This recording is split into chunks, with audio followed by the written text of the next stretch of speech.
नमस्कार, आदाब, सत श्री अकाल, जय भीम, जोहार। आप देख रहे हैं मिर्जापुर न्यूज बुलेटिन। आज हम एक जनपद और 3 नाम के शहर में हैं। बनारस को प्रधानमंत्री नरेंद्र मोदी का संसदीय क्षेत्र कहा जाता है।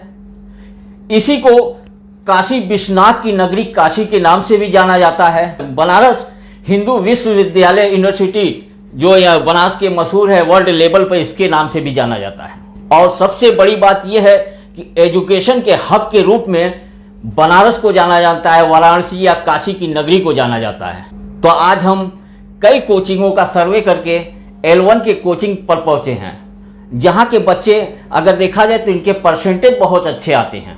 ज़्यादा परसेंटेज से बच्चे चाहे जेई की परीक्षा हो, मेंस का परीक्षा हो, नीट का परीक्षा हो, और जो भी ये तैयारी कराते हैं उसकी वजह हम जानते हैं कोचिंग के डायरेक्टर ब्रजेश सिंह जी से कि आखिर क्या वजह है कि बच्चे आपके कोचिंग में एडमिशन लेने के लिए ललायित रहते हैं। जी ब्रजेश जी, हम आपका स्वागत करते हैं। Thank you so much. जी सर, हम जानना चाहते हैं कि बच्चे जो आपके कोचिंग में आते हैं, दिन पर दिन देखते हैं first batch, second batch, third batch, तो इसका रीज़न क्या है? हमें लगता है कि माउथ पब्लिसिटी सबसे बड़ी पब्लिसिटी मानी जाती है।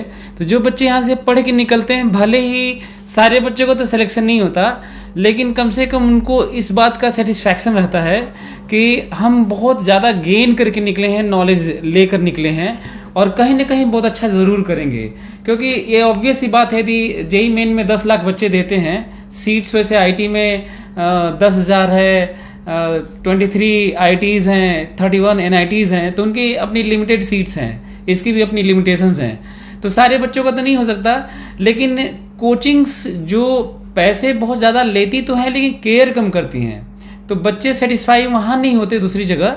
लेकिन यहाँ पे बच्चे जो सिलेक्शन नहीं भी पाते हैं, जो पा जाते हैं, उनको तो लगता है कि वर्थफुल, मतलब वर्थ इट है। लेकिन जो सिलेक्शन नहीं पाते हैं उनको लगता है कि हमारे में कुछ कमी रह गई, सर लोगों ने बोला प्रैक्टिस करने के लिए शायद उतना टाइम नहीं दिया, चाहे सिली मिस्टेक्स को हमने दूर नहीं कर पाए, इस रीज़न से हुआ। नहीं तो सर लोगों का अपना जो काम था उन्होंने बेहतरीन ढंग से निभाया था। जैसे आपने कहा कि बनारस में कोचिंग बहुत है, पैसे बहुत लिए जाते हैं, तो हम ये जानना चाहते हैं कि बच्चों को एजुकेशन जो मतलब पढ़ाया जाता है, जिस चीज़ की तैयारी कराई जाती है, तो आप एक डायरेक्टर हैं, क्या डायरेक्टर के बतौर डायरेक्टर भी आप क्या कोचिंग बच्चों को पढ़ाने जाते हैं? हाँ जी, मेरा तो शौकिया तौर पे मतलब मैं पढ़ाता हूँ और इसीलिए इस फील्ड में आया भी था।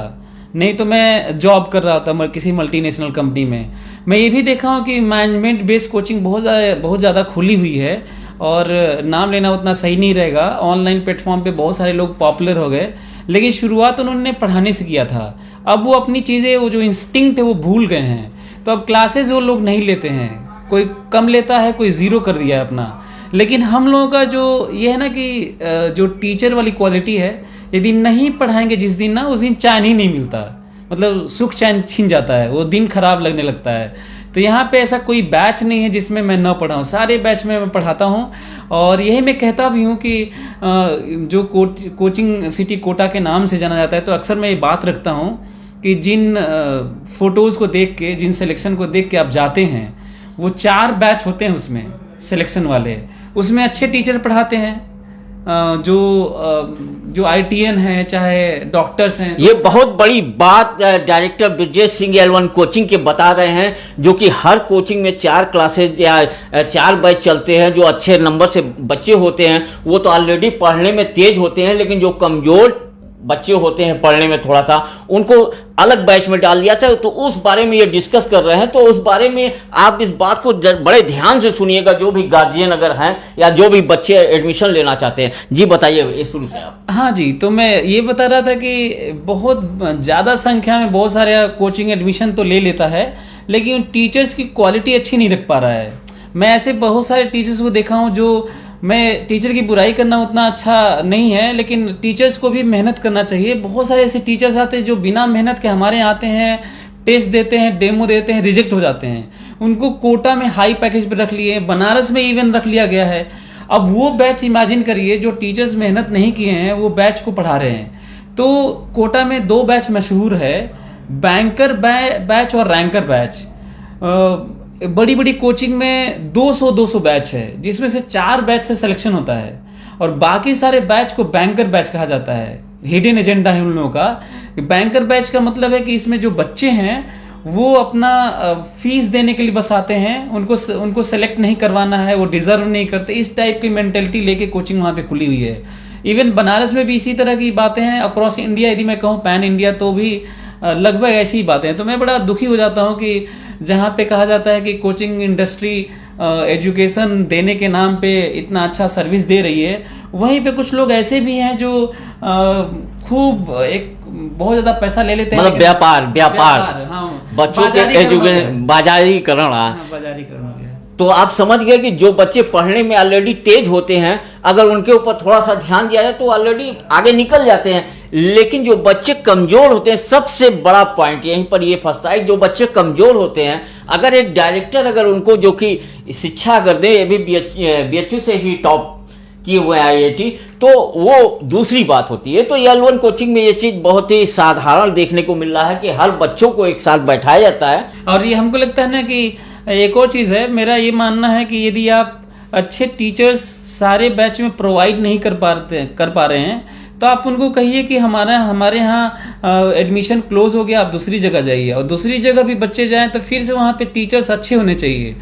ये लोग जितने भी टीचर्स इस फील्ड में आ रहे हैं इस तरह से आ रहे हैं कि इसमें पैसा बहुत है, जबकि वो मेहनत नहीं कर रहे हैं। तो ऐसा नहीं होना चाहिए। यदि आपका इंस्टिंक्ट है, आपका आत्मा बोल रही है कि नहीं हमें पढ़ाने में मजा आ रहा है, तब तो इस फील्ड में आइए। यदि पैसे के कारण आप आ रहे हैं तो आप बच्चों का भविष्य बर्बाद कर रहे हैं। तो मैं कोचिंग वालों को, मैं भी उसी का हिस्सा हूँ वैसे, तो मैं चाहता हूँ कि जो भी अच्छे टीचर्स हैं उन्हीं को रखा जाए और सारे बैच में पढ़ाएं। भले ही आप रिसफल करके आप बच्चों के लर्निंग स्पीड और उसके कारण आप अलग अलग सेपरेट कर लीजिए, अलग बात है। लेकिन आप ये करेंगे कि 2 बैच में आप अच्छे टीचर्स को लगाएंगे और बाकी 4 बैच में उनको समझेंगे कि वो पैसा देने के लिए आए हैं और वो डिजर्व नहीं करते हैं सिलेक्शन, उसमें आप नहीं लगाएं, तो ये सही नहीं है। तो हम काशी नगरी वाराणसी में थे। कहा जाता है कि भगवान भोले शंकर के ये नगरी है जहाँ कण कण में भगवान पाए जाते हैं। उसी तरह से शिक्षा जगत में बनारस के हर गली में कोचिंग हब है। अब आप डिसाइड कर सकते हैं कि आपके बच्चों को कौन अच्छा एजुकेशन दे सकता है, कौन से कोचिंग में आपके बच्चे IIT JEE निकाल सकते हैं।